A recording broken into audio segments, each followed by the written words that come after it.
Анча-мынча көдөнү жана көзү сокур биздин мекендештерге мына ушул видеобуз далил болсун, жеткизип коюңуздар, репост кылыңыздар, лайк басып, пикир жазыңыздар. Жыртык диванда жатып алып сындап коюш бардыгын эле колунан келе берет да.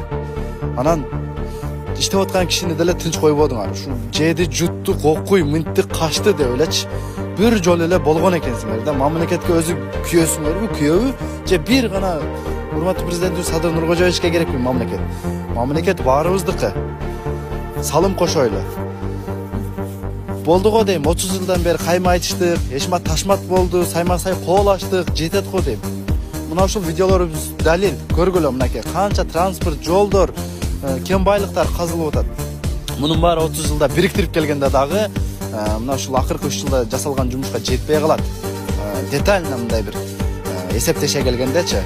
Ошон үчүн сенин тарапташың, менин тарапташым деген четке кагайлы дагы болгон ушул биздин баракчадан чыккан ушундай ушул сыяктуу видео материалдарды элге бөлүшүп, жакшы пикир жазып коюңуз. Болду ошол. Ошол гана талап. Биз жаштар чын дилибизден урматтуу президентибизди колдоп, жалпы эле ушул бийлик иштеп аткан бийликти колдоп, маалыматтар карапайым элге жетсин. Баары ушул телефондон көрүп калган, угуп калган деп жан талбастап чыгарабыз, айтабыз дейбиз, бирок дагы эле баягы эскиче система менен сын пикир айткандан ары өтпөй атасыздар.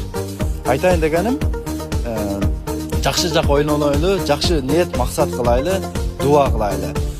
Ассаламу алейкум.